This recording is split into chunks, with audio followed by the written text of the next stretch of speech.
The Galactic Military Academy's central hub buzzed with nervous energy as cadets from across 17 different species gathered around the massive holographic display. Commander Zekthara, a towering Vorthak with chitinous plates gleaming under the artificial lighting, gestured toward the swirling red vortex that represented the Academy's most notorious challenge. The Maelstrom Protocol, Zekthara announced, his translator rendering his clicking speech into standard galactic.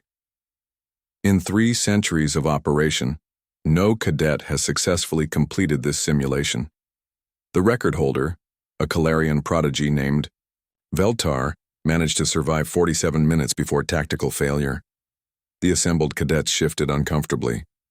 Representatives of the galaxy's finest military minds stood before what was essentially an impossible test, a simulation designed not to be won, but to teach humility and the limits of conventional strategy.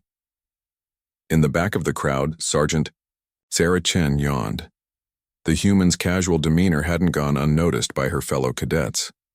Over the past month at the Academy, Sarah had consistently demonstrated an unsettling ability to approach problems from angles that defied galactic military doctrine. Where others saw rigid tactical frameworks, she saw suggestions. Where others followed protocol, she improvised. The simulation places you in command of a single frigate, Zekthara continued, defending a civilian transport convoy against an overwhelming force of 30 enemy dreadnoughts. You have standard armaments, limited resources, and no reinforcements. The enemy AI adapts to every strategy attempted against it, learning from each failure. A Zenthari cadet raised one of his 4 arms.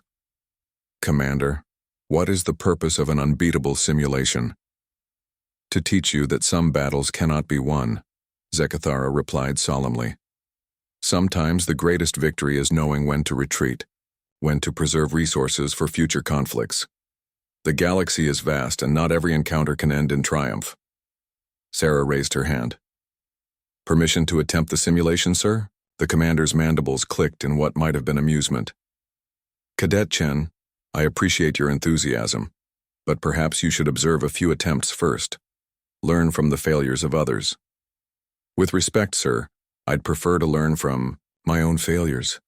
Besides, Sarah glanced at her chronometer. I've got combat psychology at 0900 and I'd like to grab breakfast first. A ripple of shocked murmurs passed through the crowd.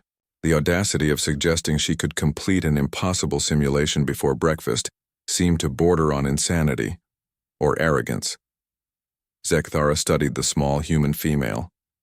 At barely 1.6 meters tall and possessing none of the obvious physical advantages of her alien counterparts, Sarah Chen seemed an unlikely candidate for military genius. Yet her instructors had consistently noted her unconventional approaches to tactical problems. Very well, Cadet Chen, you have the floor. Sarah stepped into the simulation pod, her movements casual and unhurried. As the holographic environment materialized around her, she found herself on the bridge of the Federation frigate Defiance, facing a tactical display that would have made veteran commanders break into cold sweats. 30 massive dreadnoughts emerged from hyperspace, their weapon systems charging with malevolent purpose. The civilian convoy, 12 unarmed transports carrying refugees from a border conflict, hung helplessly in space behind her single ship. Standard doctrine called for defensive positioning, using the frigate's superior maneuverability to draw fire while the transports escaped. Previous attempts had followed variations of this strategy, and all had ended in spectacular failure. As the AI adapted to each tactic, Sarah ignored standard doctrine entirely. Instead of moving to protect the convoy, she accelerated directly toward the enemy fleet's center, pushing her engines past recommended parameters.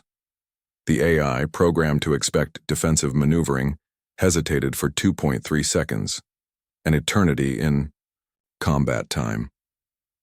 "What is she doing?" whispered a Calarian cadet. "She's abandoning the convoy." But Sarah wasn't abandoning anything.